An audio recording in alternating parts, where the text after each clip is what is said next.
저는 오늘 이 시간 기업이라는 제목으로 주의 말씀 증거합니다. 여러분 혹시 수저 계급론이라고 들어보셨어요? 네. 그러면 이건 어때요? 누구는 금수저니 누구는 흙수저니 이런 말은 들어보셨죠? 이게 원래는 부유한 가정에서 태어났다는 뜻의 은수저를 물고 태어났다라는 이 서양의 관용어구를 패러디한 것입니다. 다음 슬라이드 보여주시면요, 그 부분이 나와 있죠. 그러니까 막상 태어났더니 부잣집인 거예요. 그래서 아무리 따라잡으려고 그래도 따라잡을 수 없는 부자, 이런 사람들을 가리켜서 금수저라고 하고, 그거보다는 조금 덜하지만 그래도 꽤 잘 사는 사람, 은수저라고 표현하기도 하고, 또 중산층은 동수저 이렇게 표현을 하는 거죠. 그런데 시간이 지나면서 계급이 점점 세분화되는 것 같아요. 전에는 금, 은, 동으로 멈췄는데 이제는 그 아래로 철수저, 플라스틱 수저, 그리고 태어나 봤더니 집이 너무 가난한 거예요. 이런 사람들을 일컬어 우리는 흙수저다, 이렇게 말하곤 합니다. 제가 찾아봤더니 아직 그 표준어로 등재되지는 않았더라고요. 근데 방송에서도 너무 많이 이 단어가 요즘 등장하지 않습니까? 여러분은 어때요? 여러분은 무슨 수저세요? 그러면 저는 무슨 수저 같아요? 여러분 아시는 것처럼 저는 목회자 가정에서 태어났어요. 익숙해서인지 전 사실 특별히 이렇게 불편함을 못 느꼈거든요. 그래서 저는 제 스스로가 중산층이다라고 생각을 한 거죠. 근데 제가 알아봤더니 그 중산층의 기준이 생각보다 많이 위에 있더라고요. 그래서 그동안 중산층이 아니면서도 중산층이라고 사칭하고 다니는 것 같아 중산층에게 대단하게 미안하게 생각합니다. 이 자리를 빌어 중산층에게 사과드립니다. 여러분. 심지어 격언도 바꿔놓더라고요. 천재는 노력하는 자를 이길 수 없고 노력하는 자는 즐기는 자를 이길 수 없다. 하여 어떤 일이든 진정으로 즐길 줄 아는 자만이 금수저 밑에서 일할 수 있다. 사실 금수저라는 게 기본적으로 물려받은 재산이 많다는 거죠. 성경에서는 이제 유산이라고 보통 우리가 흔히 유산이라고 표현하지만 성경에서는 주로 기업이라고 등장하는 것을 우리가 볼 수 있습니다. 기업은 부모나 친척들로부터 물려받은 재산, 생활 기반, 유산 이런 같은 것들을 말하지만 사실 고대 이스라엘에서 이 기업하면은요 대부분은 토지, 땅이었습니다. 그래서 기업, 이 땅은요 하나님의 은혜이자 선물로 여겨졌고, 그래서 함부로 남한테 팔 수도 없었어요. 설사 남한테 뺏겼다 할지라도 희년이 되면 다시 돌려주도록 하지 않았습니까? 그러기에 여호수아서를 두 부분으로 나누면 우리가 정복과 정착이라고 하는데요, 그 정착에서 대부분이 어느 지파에게 어느 땅 갔는지를 길고 지루하고 촘촘하게 설명하는 이유가 바로 그것 때문이에요. 이것은 하나님께서 주신 기업이다 라는 것이죠. 그런데 이 중요한 기업을 받지 못한 지파가 있었어요. 바로 레위 지파입니다. 그럼 레위 지파가 막 이렇게 유명한 사람들이 없었는가? 이스라엘 백성들의 출애굽을 지금까지 이끌었었던 모세, 또 그의 형이자 대제사장인 아론이 레위 지파예요. 아니 그러니까 권력이 부족하진 않았겠죠, 그렇죠?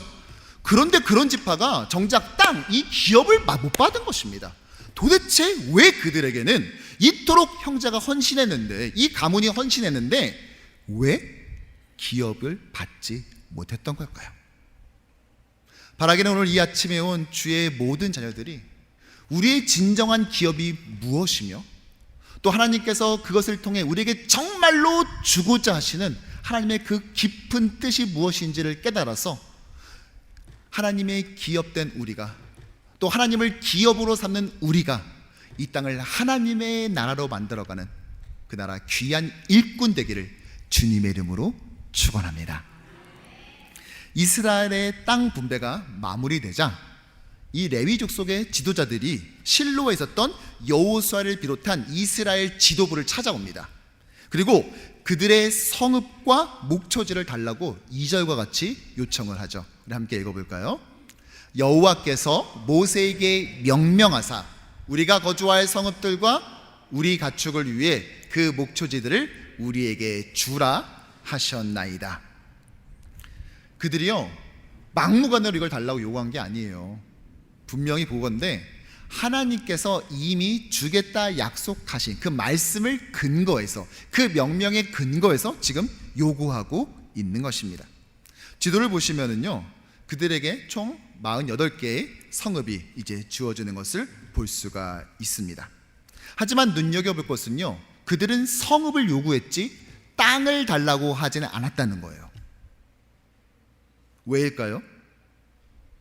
이들은 다른 지파처럼 한 곳에 정착하지 않고 저렇게 흩어져 살았습니다. 그래서 실상 레위 지파가 아니라 레위 사람, 레위인이 되어버린 것이죠. 그러면서 두 가지 일을 했는데, 한 가지는 성막 또는 성전에서 제사를 드리고 또 성전 기물을 관리하는 일, 예배와 관련된 일인 것이죠. 두 번째로는 율법, 하나님의 말씀을 가르치는 일입니다. 그렇다면 레위인은 이렇게 중요한, 이런 중차대한 일을 맡을 만한, 이런 사명 받을 만한 그러한 대단한 인품을 가진 그러한 사람이었을까요? 레위는 야곱의 세 번째 아들이었어요. 야곱에겐 4명의 아내가 있었죠. 그런데 그 중에 첫째 아내였던 레아의 아들이었습니다. 그런데 창세기 34장을 보면요, 히위 족속 중 하몰이라는 족장이 있었습니다. 근데 그 족장의 아들 이름이 세겜이에요. 사실 지명 이름하고도 똑같은데요, 다음 이 지도를 보면은요, 바로 이 세겜, 바로 저 세겜에서 일이 벌어집니다. 이 족장의 아들 세겜이 레위의 친여동생이었던 디나를 범하는 거죠. 그런데 세겜은 자신이 그녀를 정말 사랑한다면서 제발 결혼을 허락해달라는 거예요. 아무리 큰 혼수와 예물을 요구한다 할지라도 말하는 대로 다 줄 거라는 거예요. 그러자 이야기를 들은 야곱의 아들들은요, 할례 받지 않은 사람하고는 상종 안 한다면서 결혼이고 뭐고 일단 할례부터 받고 올 것을 요구합니다. 그러자 정말 그 세겜 족장과 그 성읍의 사람 남자들 모두가 할례를 받아요. 그리고 가장 고통스러운 셋째 날, 레위는 자신의 친형 시므온과 함께 칼을 차고 이 성읍 안에 들어가 그 성읍 안에 있던 모든 남자들을 학살해 버립니다. 한 명도 살려두질 않죠. 무슨 말이죠? 죄를 더 크고 잔인한 죄로 덮어버린 것입니다. 아버지 야곱은 이 사건에 크게 분노합니다. 그리고 그 분노는 쉬이 가라앉지 않았어요. 야곱이 한참 나이가 들어 이제 말년에 됐을 때 자신의 아들 하나하나를 불러서 축복하기도 하고 그들이 앞으로 어떤 일을 겪게 될지를 예언하잖아요. 그런데 이 두 형제 레위와 시몬한테 뭐라고 하는지 아세요? 너희는 이스라엘 중에 흩어지리라, 이렇게 말합니다. 사실상 저주에 가까운 예언인 것이죠. 창세기 49장 7절을 보면은요, 그 노여움이 혹독하니 저주를 받을 것이요 분기가 맹렬하니 저주를 받을 것이라. 내가, 다음 슬라이드, 그들의 야곱 중에서 나누며 이스라엘 중에서 흩으리로다. 그렇다면 이 두 형제는 어떻게 되었을까요? 이 예언처럼 다들 흩어져 버렸을까요? 네, 어떤 면에선 그렇지만 결과적으로 레위와 시므온 이 두 형제는요, 각각 다른 길을 걸어가게 돼요. 그리고 그 나눠지는 분기점은요, 다름 아닌 출애굽 후에 만난 시내산 아래서였어요. 이 시내산의 율법을 받으러 모세는 올라가죠. 그러나 시간이 지나도 내려오지 않자 백성들은 불안했습니다. 그리고 우리가 아는 것처럼 뭘 만들죠? 금송아지를 만들어요. 그것을 예배하지요. 그런데 시내산에서 내려온 모세가 그것을 보고 분노합니다. 그리고 말하죠. 누구든지 여호와 편에 서 있는 자는 내게 나와라. 저 금송아지 예배하지 않고 여호와 편에 선 자는 나와라 라고 했을 때 나온 지파가 있었는데 그게 레위입니다. 그리고 너희는 각각 허리에 칼을 차고 진의 이 문에서 저 문까지 왕래하면서 형제를, 친구를, 그리고 이웃을 죽이라고 명령하죠. 성경에 보면은 온 레위 지파가, 모든 레위 지파가 나와서 약 3,000명 가량을 그렇게 처단합니다. 그들도 이것이 행복했겠습니까? 자신의 친척, 친구를 죽이는 것이? 그렇지 않았죠. 그럼에도 불구하고 죄에 대한 하나님의 분노는 이처럼 무서운 것입니다. 죄는 이처럼 두려운 거예요. 하나님은 그것을 단호히 끊어내버립니다. 그들을 사랑했지만, 그 친척들과 형제를 사랑했지만 하나님을 더 사랑했기 때문에 그 일을 감당했던 것이죠. 마치 예수께서 누구든지 나를 따라오려면은 너의 형제나 아비나 자녀보다 나를 더 사랑해야 된다 라고 말했던 그것처럼 말이죠.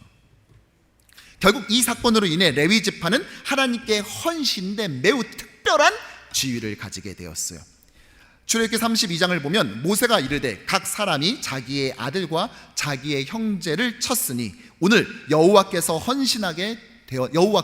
헌신하게 되었느니라. 그가 오늘 너희에게 복을 내리시리라. 아멘. 저주받은 지파에서 복을 받는 지파로 바뀌어버렸죠. 그리고 모세는 자신의 거의 말년에 이스라엘 지파 하나하나를 불러다가 축복을 하는데요, 레위 지파를 가리켜서는 이렇게 말합니다. 그들은 이스라엘에게 주의 율법을 가르치며 주의 제단에 번제를 드린 일을 계속하고 있습니다. 레위에겐 세 아들이 있었어요. 게르손, 그핫, 무라리. 근데 그 중에서 그핫의 그핫 안에서 제사장 가문을 배출하게 되고 나머지는 레위인으로서의 직무를 수행하게 되는 것이죠. 이렇게 그들은 백성들 사이에 살면서 하나님의 말씀을 가르치기도 하고 하나님의 성전이나 성소에서 하나님을 예배하는 일을 하는 자들로 변모하게 되었습니다. 잔인했던 자에서 하나님께 쓰임받는 자로 바뀌었다는 것이죠. 반면 그 형 시므온 지파는 달랐어요. 계속해서 불미스러운 일과 계속 연결됩니다. 민수기 25장에서 이스라엘이 모압 여인과 음행해서 우상 숭배를 하는 일이 벌어집니다. 그랬을 때도 시므온 지파의 지도자가 이것과 연결됐습니다. 그리고 레위인이었던 비느하스가 그를 처단해버리죠. 결국 모세가 지파별로 하나하나 축복할 때 시므온은요 패스, 생략돼요. 마치 그런 지파가 이스라엘에 없는 것처럼 모세는 신명기에서 그 지파에 대한 축복은 생략해버리고 만다는 것입니다. 무슨 말이죠? 같은 배에서 나왔음에도 불구하고 그들의 다른 선택에 의해 인생의 다른 결론에 도달하게 됐던 것입니다. 이렇게 레위인은 하나님을 위해 구별됐고 하나님은 친히 그들의 기업이 되어 주셨습니다. 민수기 18장 20절의 말씀을 함께 읽겠습니다. 너는 이스라엘 자손의 땅에 기업도 없겠고 그들 중에 아무 분깃도 없을 것이나 내가 이스라엘 자손 중에 내 분깃이요 내 기업이니라. 아멘. 하나님께서 레위 지파의 기업이 되어주신다는 거예요. 레위 지파는 기업을 못 받은 게 아니라 이 땅에 기업이 없는 것이죠. 왜냐? 그들은 하늘의 기업을 받았기 때문입니다. 바로 하나님, 여호와 하나님께서 그들의 친히 기업이 되어주신 것이죠. 이스라엘은 하나님의 기업이었지만 하나님 자신은 레위 지파의 레위인들의 기업이 되신 것입니다. 그렇다면 이 레위인의 이 중요한 사명은 어떻게 지금 계승되고 있을까요? 먼저는요, 목회자를 비롯한 사역자들을 통해 이어지고 있습니다. 물론 목회자가 곧 레위인이다 이렇게 말할 수는 없죠. 그런데 그럼에도 불구하고 이 둘의 유사성은 너무나도 분명합니다. 눈여겨볼 것은 오늘 레위인이 성읍을 요구했을 때 그거 어떻게 받아요? 하나님께서 명단 쭉 불러주십니까? 저것도 넣어. 자, 요거 다 레위인들한테 줘 라고 했어요? 아니죠.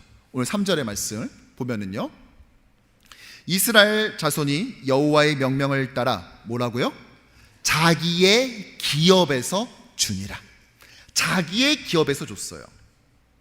하나님이 직접 성읍을 정해주지 않고 각 지파가 자기 땅에서 내어줬듯 목회자 역시 매일마다 까마귀가 사택 앞에 음식을 놔두고 가는 이런 신비한 방법이 아니라 교회를 통해 생활의 필요를 공급받죠.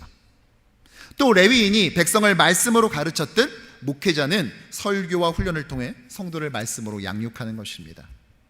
하지만 이게 끝이 아니에요. 목회자뿐만이 아니에요. 동시에 모든 성도들, 즉 저뿐만 아니라 여러분들 역시 모든 성도에게 이 레위인의 사명은 계승되고 있습니다. 성경은 성도를 이렇게 소개합니다. 베드로전서 2장 9절의 말씀 함께 읽겠습니다. 그러나 너희는 택하신 족속이요 왕 같은 제사장들이요 거룩한 나라요 그의 소유가 된 백성이니. 아멘. 택하신 족속 이스라엘처럼 하나님께서 모든 민족 중에 지명하여 불러내신 민족 이스라엘 같은 새로운 이스라엘, 영적 이스라엘로 삼아줬어요. 근데 그게 끝이 아니라니까요. 그 안에서도 우리를 뭐로 삼았다? 왕 같은 제사장. 여러분, 왕 같은 제사장이래요. 기분이 어때요? 좋아요, 나빠요? 나 왕 같대. 기분 나빠. 이런 사람들 계세요? 없죠. 다 좋죠. 왜 좋아요? 왕이라고 하니까 왠지 떵떵거리면서 잘 살 것 같은 그런 느낌이 들지 않습니까? 그래서 왕 같다고 하면 다 좋아해요. 근데 여러분들의 이 기대를 깨서 정말 죄송한데요, 이거 원래 정확히 번역하면은 왕 같은 제사장이 아니라 왕을 위한 제사장이에요. 그러니까 왕과 같은 존재가 아니라 왕을 위한 존재인 것이죠. 그런데 제사장은 어느 지파의 직무였어요? 레위 지파. 그러니까 우리가 레위 지파예요. 우리는 하나님을 위한 제사장, 하나님을 위한 새로운 레위인이 됐다는 거예요. 더 이상 그앗, 게르손, 무라리로 대표되는 혈통적 레위인은 아니지만 그 레위인이 가지고 있었던 정체성, 즉 하나님이 나의 기업 되신다, 이 고백이 교회에게 주어진 것이죠. 저와 여러분들은 왕을 위한 제사장, 왕을 위한 레위인이 된 것입니다. 이전에 레위가 이스라엘 안에서도 구별된 존재였듯 그리스도는 온 땅에서 레위인으로 구별되어 더 이상 혈통이 아닌 예수 그리스도의 십자가의 보혈의 피로써 새로운 레위인으로서의 사명을 수행하고 있는 것입니다. 따라서 우리는 하나님이 나의 기업입니다. 고백해야 돼요. 한번 따라해 볼까요? 하나님이 나의 기업입니다. 또한 나의 기업이신 하나님을 신뢰하며 우리는 이 땅의 기업, 물질의 메인자가 아닌 청지기로서 살아야 돼요. 왜냐? 하나님께서 내가 너의 기업이다 라고 말했지만 동시에 민수기에서 수도 없이 우리를 뭐라 부르냐? 너는 나의 기업, 너는 내 것이다 또 이렇게 말씀하시거든요. 하나님이 우리의 기업 되시고 우리는 하나님의 것이 되는 것입니다. 이게 하나님과 우리의 관계가 되는 것이에요. 따라서 내가 가지고 있는 그 모든 것들은 사실은 하나님의 것이고 하나님이 나에게 잠시 맡겨주신, 그래서 나는 이 땅에 레위인이면서 동시에 청지기로서의 삶을 수행하고 있는 것이죠. 이게 바로 이 땅에서의 우리의 삶인 것입니다. 물질은 우리의 기업이 될 수가 없어요. 그리스도인은 왕을 위한 제사장이기에 레위인 규정에 따라서 이 땅을 기업으로 삼지 않기 때문이에요. 물질은 우리가 물려주어야 할 무엇이 아닌 우리가 잠시 맡아 관리하는 무엇인 것입니다. 저는 이 개념을요, 사실은 신학교 교실에서 배운 것이 아니라 저희 부모님에게 가정에서 배웠어요. 저희 아버님 목회자시니까 교회에서 사례를 받잖아요. 그렇게 막 대단하게 큰 교회는 아니었기 때문에 사례가 사실 충분하진 않았어요. 그럼에도 불구하고 항상 하나님께 돌려드리는 것, 그것에 소홀하거나 째찌하지 않으셨어요. 제가 많이 어렸을 때로 기억하는데요, 그때 우연히 제가 부모님의 헌금 액수가 얼마인지 본 거예요. 그리고 내가 너무 놀랐어요. 그리고 한동안 제가 되게 근심 걱정이 많았습니다. 제가 어렸지만 제 생각에는 도대체 우리 아빠는 헌금 드리고 싶어서 사역하시나? 이런 생각이 드는 거예요. 아니, 나 태권도 학원도 가야 되고 나 무슨 피아노 학원도 가고 뭐 이래야 되는데, 아니 헌금을 이렇게 해버리면은 나하고 내 동생은 도대체 어떻게 살아야 되나. 그래서 한동안은 제가 집에 쌀은 있나 걱정돼가지고 한 번씩 들여다보고, 아니 어린 저한테는 이게 제 인생이 걸린 문제니까 너무 심각하게 다가오더라고요. 거의 사례의 3분의 1가량 정도 되는 그 이상의 헌금을 매번 그렇게 기쁨으로 드리시는 거예요. 그리고 그 부모님께서 은퇴하시고 작년 가을에 이제 저희 담임 목사 위임 예배 때 참석하시기 위해서 한국에서 오셨어요.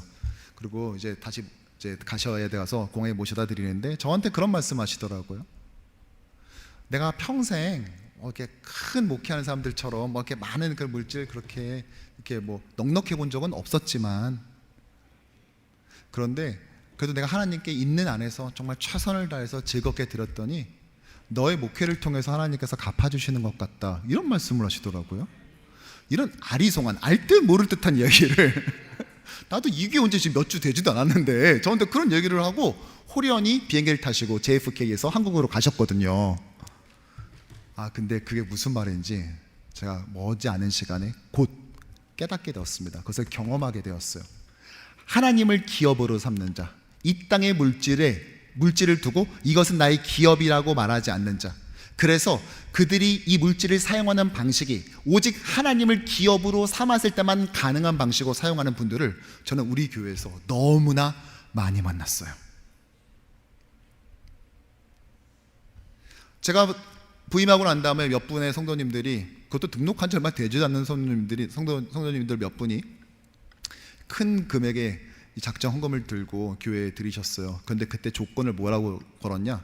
절대로 이름을 알리지 않게 할 것. 그게 조건인 거예요. 그게 한 분이 아니라 여러 분이 다 그런 식으로 하시는 거예요. 이분들은 그러니까 다른 것에 관심이 있는 것이 아니라 오직 하나님께 드리는 것에만 관심이 있구나. 참 그것도 참 놀라웠습니다.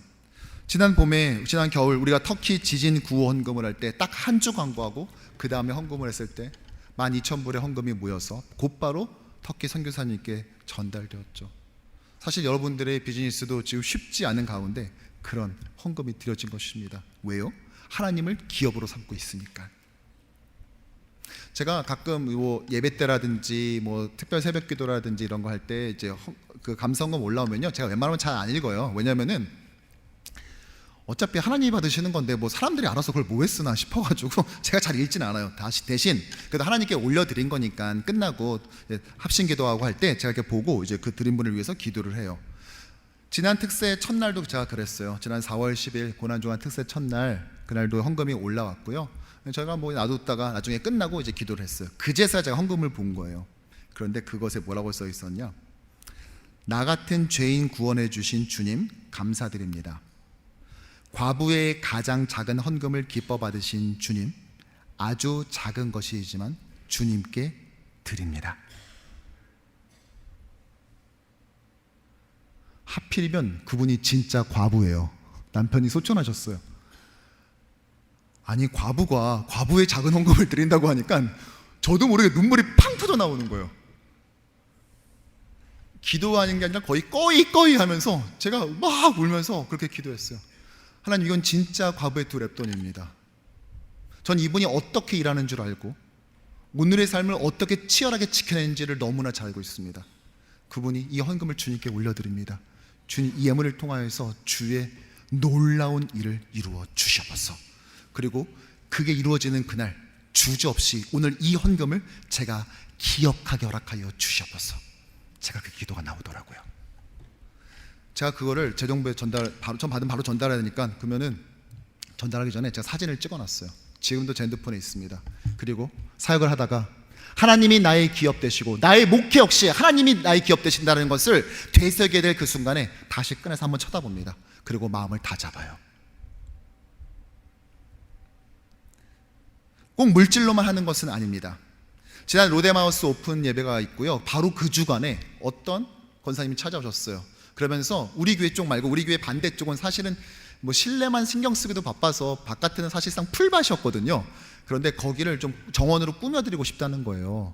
대신에 조건은 누가 있는지 알리지 말 것. 그래서 제가 특별히 광고하지 않고 그냥 그걸 지켜봤어요.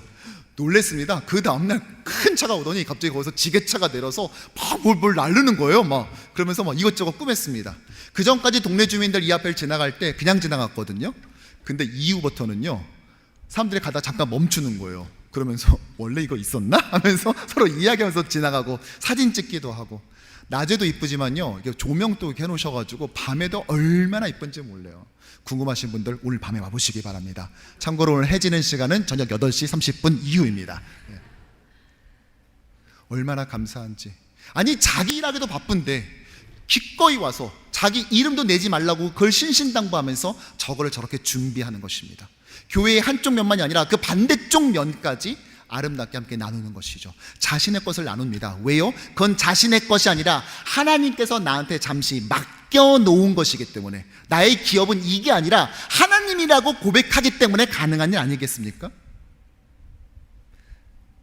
참 우리 성도님들 너무 대단한 것이요, 제가 너무 미안하게 교회 행사들이 최근에 몇 개 있어서 청년부들이 수양회 가야 되는데 펀드레이징 할 수 있는 시간이 없었잖아요. 그래서 제가 지난주에 광고 시간에 한번 말했지 않습니까? 혹시 청년부들 좀 이렇게 마음 나누고 싶은 사람들 애써 숨기지 말고 표현하셔도 된다, 이제 이렇게까지만 말했잖아요. 근데 걱정이 되는 거예요, 대신. 그래서 이거 부족해서 이거 어떡하나 해가지고 제가 청년부 전도사님께 전화를 드려봤어요. 좀 이렇게 성도님들이 마음을 좀 모아주시던가요? 했더니 저한테 뭐라 그러냐면은, 목사님, 청년의 역사상 최고 도네이션 들어왔습니다. 야, 얼마나 멋진지요. 청년들이 놀란 거예요. 상상도 못했던 금액이 들어오니까 이 청년들이 흥분이 되는 거죠. 어린 세대가 우리 젊은 세대를 말로써만 존중하는 것이 아니라 정말 우리한테 마음이 있구나. 어떤 분은 그날 개인적으로 드린 분도 있지만 또 구역에서 또 모여서 우리 구역에서 한번 힘을 합쳐볼까 해서 구역에서 모여서 갔던 분도 있고, 심지어 떠나는 날 아침에 새벽부터 와가지고 이제 빨리 자기 출근해야 되는데 선발대 언제 오냐고 계속 기다리다가 선발대 오니까 그거 얼른 전해주시고 바로 출근하는 거예요. 늦는다고.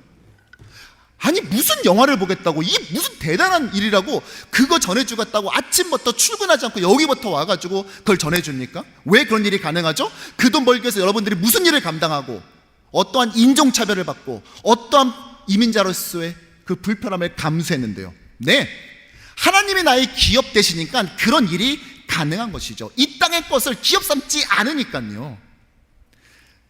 그런데 이게 참 놀라운 것이요, 제가 청년부 수양회 가서 집회 인도하고 밤이 됐어요. 그 청년들하고 이런저런 얘기를 나누고 있는데 한 청년이 담임 목사님 오셨으니까 자기가 이 간증은 꼭 해야 되겠다고 그러더라고요. 우리 청년부가 대부분 1.5세, 2세예요. 한국에서 바로 온 1세 유학생은 우리 교회에 거의 없습니다. 그런데 전도사님께서 애들한테, 그 남자 형제들한테, 형들 그룹한테, 야, 그래도 동생이 한국에서 이렇게 유학을 왔는데 너희들 어떻게 밥 한 번을 안 사주냐, 좀 불러다 밥도 사주고 좀 그래라 라고 이렇게 말을 했대요. 그런데 이 형제들은 그걸 또 진심을 잘 들은 거예요. 그래서 이 유학생 형제를 불러가지고 또 근사한 데 가서 밥을 잘 먹인 거죠. 그런데 이것만 해도 대단하지 않습니까? 그런데 여기서 그친 게 아니라 항상 밥을 사줄 수는 없잖아요. 자기 없을 때도 있고 연락을 못 받을 때도 있으니까 또 봉투를 하나 만들어서 돈을 거기다 넣어가지고 혹시 나한테 연락하기 힘들 때는 요걸로 밥 먹어라 하고 준 거예요. 아니 자기도 사회 초년생인데 이제 막 돈 벌기 시작했는데 그거를 또 쪼개서 그 유학생한테 준 거죠.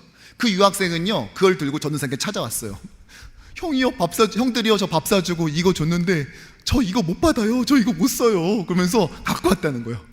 전도사님은 아니 이거 나한테 주면 어떡하냐, 나한테도 나도 이거 어떻게 할 수가 없어 했더니 결국은 이 유학생 형제가 고민하다 어떻게 했는지 아세요? 주일 점심 식사하는 행복한 식탁에 그걸 드렸어요. 제가 어저께 주보를 밤늦게 찾아봤더니요, 그게 언제냐, 지난 4월달 창립 39주년 주일날 드렸더라고요. 그날 우리 뭐 먹었죠? 그렇지, 야외 바비큐를 먹었죠.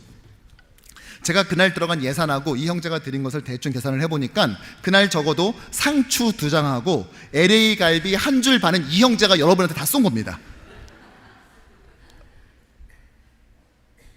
하나님을 기업 삼는 사람들은 이런 멋짐이 있어요. 세상에서 도저히 볼 수 없는 것들을 보게 만들어요. 그러니까 마음이 뛰죠. 그래서 남들과 같이 살지 않게 되고 레위인처럼 살게 돼요.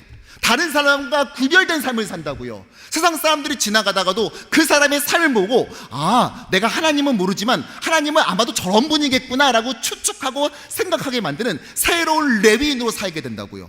이 형제가 한국에서 온 지 사실 몇 달 되지도 않았어요. 그런데 이번에 수련회에서 은혜 받고 난 다음에 밤에 전도사님을 찾아왔대요. 그리고 이렇게 고백하더래요. 전도사님, 저 우리 교회 너무 좋아요. 전 절대 우리 교회 떠나지 않을 거예요. 그러면서 저 우리 교회에서 장로할 거예요 그랬대요. 여러분, 장로 피택 후보자 벌써 나왔어요. 여러분 눈여겨보시기 바랍니다. 여러분 그때까지 꼭 만수무강하셔야 돼요. 근데 거기서 그친 게 아니라 그 다음날에 와서 전사님, 저 우리 교회 너무 좋아요. 저 우리 교회에서 뼈를 묻을 거예요. 그러면서 우리 교회 묘지에 대해서 문의했대요, 이 친구가. 아니 정말로 우리 교회 묘지가 어디 있죠? 뭐 이걸 묻더라는 거예요. 오늘 당의 성희장로님은요, 이 형제 찾아가셔서 자세한 안내해 주시기를 부탁드립니다. 여러분, 왜 자꾸 저를 감동시키세요? 왜 자꾸 저를 다른 목사님 만나서 교인 자랑하고 싶게 만드세요? 제가 이거 억누르나 얼마나 고생하는지 아십니까? 지난 7개월 동안의 부임 후의 사역을 보면서 많은 사람이 제가 어려움을 경험할 거라고 예상했을지 모르겠지만 저는 오히려 이런 말도 안 되는 감격스러운 순간들을 너무나 많이 맞이하고 있습니다. 특정 세대뿐만이 아니라 정말 젊은 세대부터 어른 세대에 이르기까지 이것을 매주마다 경험하게 하시는데, 여러분, 이 은혜가 얼마나 감사한지. 정말 새삼다 나는 간 곳 없다는 말이 바로 이런 말 아니겠습니까? 여러분, 이게 왜 가능할까요? 주 6일에 맞벌이가 기본으로 세팅되어 있는 미국의 거의 유일한 도시, 이 가장 치열한 도시에 살면서 그 물질 하나 벌겠다고 이런 사람들이 어떻게 이런 간증거리를 만들어낼 수 있을까요? 그 답은 바로 21장의 마지막 부분에 나와 있습니다. 43절부터 45절은요, 사실 레위 성읍에 대한 결론이 아니에요. 이것은 여호수아서 전체의 결론을 담고 있어요. 이 정복과 정착의 서사를 어떻게 요약하는 줄 아세요? 43절 시작. 여호와께서 온 땅을 이와 같이 이스라엘에 다 주셨으므로. 44절 여호와께서 그들의 주위에 안식을 주셨으되. 45절 여호와께서 말씀이 하나도 남김없이 다 응하였더라. 아멘. 43, 44, 45절 다 어떻게 시작합니까? 여호와께서 땅을 주셨고, 여호와께서 안식을 주셨고, 여호와께서 그 모든 말씀을 다 응하게 하셨다. 사실 내 거라고 여겼으면요, 이 나머지 지파들 절대 레위인들한테 성은 못 줍니다. 그게 어떻게 얻은 성읍인데. 근데 내가 얻은 것이 아니라 하나님께서 나의 주신 하나님의 선물이라고 인정을 하니까 이 성읍을 내어놓을 수 있는 거예요. 무려 48개나 한 지파당 4개꼴로 다 그렇게 각출해서 내어준 것입니다. 이 땅을 기업으로 삼는 자는요, 참 피곤합니다. 왜냐? 그걸 내가 지켜야 되거든요. 그런데 하나님을 기업으로 삼는 자는요, 피곤하지 않습니다. 두려워하지 않아요. 여러분, 하나님을 누가 훔쳐가겠습니까? 하나님을 어떻게 뺏어갈까요? 그러니까 두렵지 않은 것입니다. 그래서 우리는 이 땅에 가지고 있는 게 많아서가 아니라 노후 대책을 나름 튼튼하고 착실하게 해왔기 때문이 아니라, 나의 기업은 애초부터 이 땅에 없고 하나님이 내 기업이라는 이 고백을 할 수 있기에 우린 이민자이지만 그러나 당당한 천국 시민으로서 이 땅을 살아갈 수 있는 것입니다. 말씀을 정리하죠. 레위라는 이름은요, 사실 연합이란 뜻이에요. 남편에게 사랑받지 못했던 레아가 이 아들을 통해서라도 혹시 내가 남편의 사랑을 받을 수 있지 않을까? 내가 그렇게라도 내 남편과 연합할 수 있지 않을까?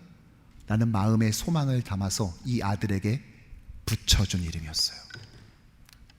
하지만 이 아들은요, 단순히 남편과 아내를 연합하게 했을 뿐만이 아니라 훨씬 더 커져서 하나님과 이스라엘 연합하게 하시고, 이제는 새로운 레위인인 저와 여러분들을 통하여서 하나님과 이 세상을, 우리 주 예수 그리스도와 교회를, 그리고 아직 주님을 영접하지 못한 그들을 연합하게 만드는 도구로 사용하고 계십니다.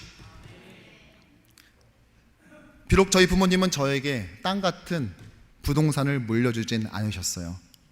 그렇다고 동산을 주신 것도 아닙니다. 하지만 가장 중요한 것을 물려주셨어요.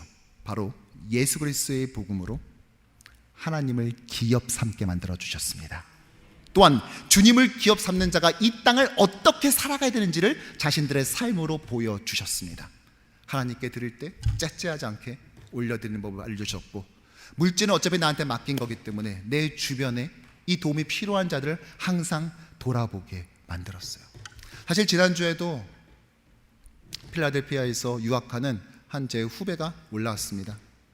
사실 바쁜 사역의 일정 속에 일이 많이 치이지만, 그러나 그 유학생 목사님 가정을 저희 부부가 그래도 잘 섬기고, 또 갈 때 또 기름도 넣으시라고 제가 도와드리기도 이렇게 했습니다.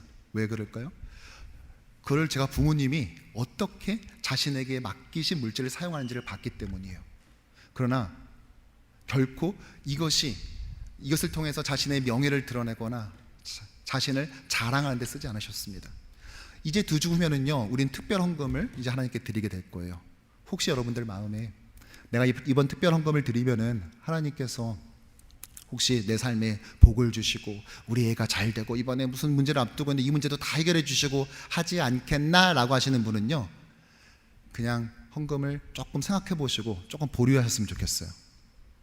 하나님께 드리는 헌금은 하나님과의 협상이 아닙니다. 이거 드릴 테니까 하나님도 주세요라고 하는 것이 아니라고요. 하나님께 드리는 물질은 무엇이냐? 이미 주신 하나님의 은혜가 너무 감사해서 올려드리는 것입니다. 레위, 정말 이토록 잔인한 일을 서슴지 않고 저질렀었던 한 성읍 자체를 학살할 만큼 이 정도의 마음을, 이 잔인함을 갖고 있었던 부족하기 그지없는 나였지만, 그럼에도 불구하고 다시 기회를 주시고 나를 사용하시고 나를 써주시는, 그런데 하찮게 쓰시는 것이 아니라 하나님 나라 이런 놀라운 일꾼으로 써주시는 그 은혜가 감사해서 올려드리는 것입니다. 내가 가지고 있는 것은 처음부터 내 거 있던 적이 없었고, 하나님이 내 기업이 되시고, 다만 하나님이 나에게 이 땅에서 주어진 일을 감당하라고 맡기신 것이기에 나는 사용할 뿐입니다, 다시 돌려드릴 뿐입니다 라는 그 고백으로 우리는 올려드려야 할 것입니다. 미식 축구의 레전드인 베리 스위처가 이런 말을 했죠. 어떤 사람은 삼루에서 태어났으면서도 자신이 삼루타를 친 줄로 착각하고 살아간다. 많은 이들이 이것이 처음부터 내 것인 줄 알고 있습니다. 하지만 그것은 하나님께서 여러분들에게 맡기신 거예요. 우리의 것은 이 땅에 없습니다. 레인 원칙에 따라서, 레인 규례에 따라서 우리는 이 땅의 것에 기업 삼지 않습니다. 우리는 하늘의 것, 하나님만을 기업 삼는 자들입니다. 이런 자들에게 하나님께서 이런 말씀을 허락하십니다. 모세가 자신은 비록 가나안 땅에 들어가지 못하지만 그 땅에 들어갈 이스라엘에게 이렇게 축복하죠. 영원하신 하나님이 너의 처소가 되리니, 영원하신 하나님이 너의 처소가 되리니 그 영원하신 팔이 내 아래에 있도다. 아멘. 바라기는 오늘 이 말씀 앞에 선 저와 여러분들 모두가 이제는 하나님만을 기업 삼는 자 되어서 이 땅에 비록 금수저로 태어나지 못했지만 천국 수저로 바꾸어 주신 그 은혜를 생각하며 하나님 앞에 감사함으로써 또 하나님의 것으로서 이 땅에 살아가는 저와 여러분 되기를 주님의 이름으로 축원합니다.